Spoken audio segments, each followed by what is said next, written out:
il y a une prise de conscience aujourd'hui en Bretagne sur la nécessité d'une véritable politique linguistique et sur l'échec de la politique linguistique actuelle. On a demandé au président Chéné Girard un entretien pour lui exposer, d'homme à homme, on va dire, les difficultés, pourquoi cette politique linguistique est en échec et pourquoi il faut aujourd'hui un vrai plan Marshall pour nos langues de Bretagne. La réponse, effectivement, vous a été communiquée aussi, où elle va l'être. Le texte intégral est dans le dossier. Voilà. La réponse, c'est... circuler, il n'y a rien à voir, c'est-à-dire, je ne vous accorde pas un entretien. Voilà. Allez voir mon second, Bénaloir, mais ça ne nous intéresse pas. Nous, c'était lui que nous voulions voir, pour lui donner ces arguments-là. Et l'autre élément de réponse, c'est que ce qui a été fait est très bien. Moi, ce qui a été fait, c'est un échec. Arrêtons, regardons la réalité en face. Regardons les chiffres. 3% d'enfants scolarisés en école bilingue, après quoi? Combien d'années de ce pouvoir régional? Pays Basque, qui sont à plus de 50% maintenant. Donc arrêtons, regardons un peu cet échec en face, et puis mettons ce qu'il faut pour essayer d'affronter ça, de mieux penser cette politique et repartir sur le bon pied. Or, voilà, la réalité, c'est que le président Chéné Girard pratique un peu la politique de l'autruche. Il y a une forme de suffisance, un refus de se remettre en question, et puis ça confine au mépris. Parce que quand on refuse de recevoir des gens qui font la culture en Bretagne, qui participent grandement depuis des décennies, on refuse de les recevoir, c'est pas correct. Moi j'appelle ça tout simplement du mépris. Et le plan Marshall que nous demandons, c'est tout simplement ce qui n'a pas été fait depuis des années. On sait que ça ne fonctionne pas, je vous donnais les chiffres tout à l'heure, mais il n'y a pas de volonté politique. La volonté politique, c'est même pas 1% du budget de la région accordé aujourd'hui aux politiques linguistiques. Avec même pas 1%, vous ne pouvez pas dire que c'est une priorité. Ce n'est pas une priorité. Or, ça devrait être la priorité des politiques publiques aujourd'hui en Bretagne, la sauvegarde de nos langues, parce que c'est ce qui fait, ce qui nous relie, quoi. Ce qui fait qu'on est une société, qu'on a des valeurs communes, voilà, ce qui fait qu'on est ensemble. Or, aujourd'hui, on n'y est pas. Donc, nous, ce que nous demandons, c'est une vraie politique publique avec 10% du budget de la région. Voilà, on passerait de 7-9 millions d'euros à 80 millions d'euros. Bref, cette échelle de valeur-là. Et là, on peut construire véritablement quelque chose. Il faut aussi un véritable objectif, nous on le dit clairement. C'est la généralisation de l'enseignement de nos langues à tous nos enfants. Voilà, c'est comme ça qu'on prend qu'un problème de cette nature-là doit être réglé. Un pouvoir politique digne en Bretagne, il doit être à ce niveau-là. C'est pas, on va enseigner la langue un peu comme on peut, par concours, comme on peut, avec les moyens du bord. Donc ça, cet objectif, il doit être mis là. L'objectif budgétaire, il doit aussi être au niveau, bien évidemment. Il faut repenser la politique linguistique, parce qu'elle ne fonctionne pas. On sait qu'elle ne convient pas aux parents, parce qu'ils veulent du multilinguisme, et puis ils iront à fond si aussi on introduit l'anglais très très vite, ce qui a fait le succès des Espagnols, des Basques, je veux dire, ça fait leur succès. Donc il faut y aller. Donc généralisation. On introduit le multilinguisme, on expérimente aussi beaucoup de choses, les nouvelles techniques pédagogiques, et là on s'apercevra très très vite, justement, que ça marche. Voilà. Et puis, au niveau des instituteurs, des professeurs, on s'aperçoit qu'on n'a pas fait grand-chose depuis des années. Il faut mettre en place aussi des licences d'enseignement. La région, elle a des moyens.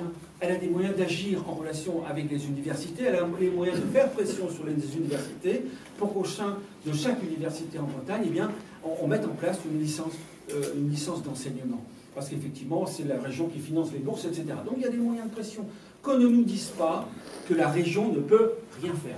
Qu'on ne nous dise pas que si ça ne marche pas, c'est la faute de l'État. C'est faux. Si ça ne marche pas, c'est parce qu'il n'y a pas de volonté politique en Bretagne. Sinon, on ne comprendrait pas pourquoi les Basques aujourd'hui ils sont en train de sauvegarder leur langue avec un enseignement qui est en passe d'être généralisé à tous leurs enfants. Comme plus de 50%.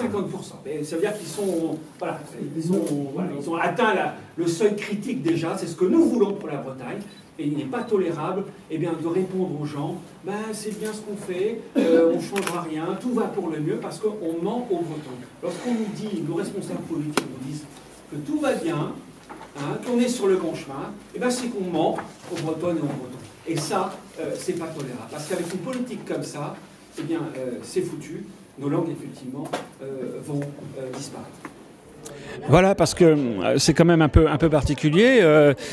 Un grand nombre d'auteurs, d'artistes et de très grands noms ont sollicité le président de la région Chénégéa pour un entretien, pour lui expliquer pour quelles raisons la politique linguistique de la région Bretagne aujourd'hui est en échec. C'est même un naufrage. Il n'a pas voulu nous recevoir, c'est un refus manifeste. Et c'est extrêmement préoccupant parce que c'est une preuve de cécité, je crois, d'une incapacité à affronter une politique qui ne fonctionne pas. Donc il faut se poser les questions.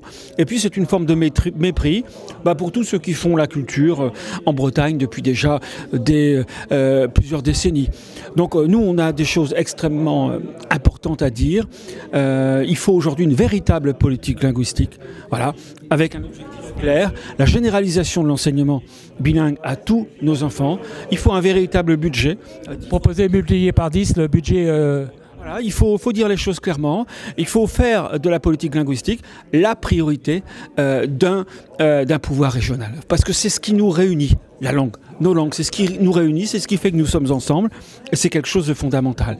Donc aujourd'hui, nos élus n'ont pas conscience de ça. Voilà. Or, dans la société, eh bien, ça bouge, beaucoup de choses bougent, et donc le but de cette journée, eh bien, c'est d'exprimer notre mécontentement, de lancer aussi un cri d'urgence, parce que voilà, on a perdu combien d'années déjà avec une politique linguistique qui ne fonctionne pas. Il faut avoir de l'ambition, beaucoup d'ambition, mettre des moyens, il faut interroger les pratiques, c'est-à-dire introduire le multilinguisme pour que les parents retrouvent leur compte. On introduit l'anglais aussi avec le breton et le français, et ça se passe très bien. C'est une technique pédagogique qui est à la base du succès des Basques. Alors pourquoi est-ce qu'on l'utiliserait? Pourquoi les écoles d'Iwan refusent ce trilinguisme puisque ça marche si bien au Pays Basque et puisque les parents, justement, ici en Bretagne aussi, veulent que leurs enfants parlent anglais aussi bien que le breton? Bien sûr, mais ça, il faut le demander justement aux dirigeants d'Iwan. Il faut leur demander pourquoi est-ce que c'est fossilisé depuis déjà pas mal de temps. Parce que si on avait adopté cette pratique-là, nos gamins auraient le même niveau de breton et en plus, voilà, les effectifs seraient sans doute multipliés par 2 ou par 3 aujourd'hui à Diwan. Voilà la réalité. Donc, mais ça, c'est vrai pour l'enseignement bilingue privé, c'est vrai pour l'enseignement public, bilingue public aussi. Donc, il faut interroger tout cela et il faut aussi d'urgence créer des licences d'enseignement dans toutes les universités. La région, elle a les moyens, elle a des moyens financiers, elle finance les thèses des enseignants-chercheurs à l'université, elle a les moyens de contraindre fortement ou amicalement les universités pour faire ça, pour mettre en œuvre ces licences d'enseignement quand même. C'est quelque chose de basique, c'est pas compliqué à concevoir, à mettre en place. Pour ça, tout simplement, il faut une volonté politique et cette volonté politique, nous déplorons qu'elle n'existe pas aujourd'hui. Alors, évidemment, c'est un appel fort que nous lançons aujourd'hui. Évidemment, nous sommes tout à fait déçus du refus du président Chénégéa de nous recevoir, parce que c'est pas digne d'un pouvoir breton, je crois vraiment, c'est pas digne. Et puis, il y a le feu dans la maison, il est temps de mettre en place une véritable politique linguistique. Et puis, on n'ose pas imaginer que, vu tout ce qui se passe, vu les succès de l'enseignement bilingue au Pays Basque, etc., vu le marasme dans lequel nous nous trouvons, nous, en Bretagne, vu la réaction des citoyens aujourd'hui, on n'imagine pas que cet appel n'ait pas de réponse politique forte. Voilà, c'est ça qui est important. Et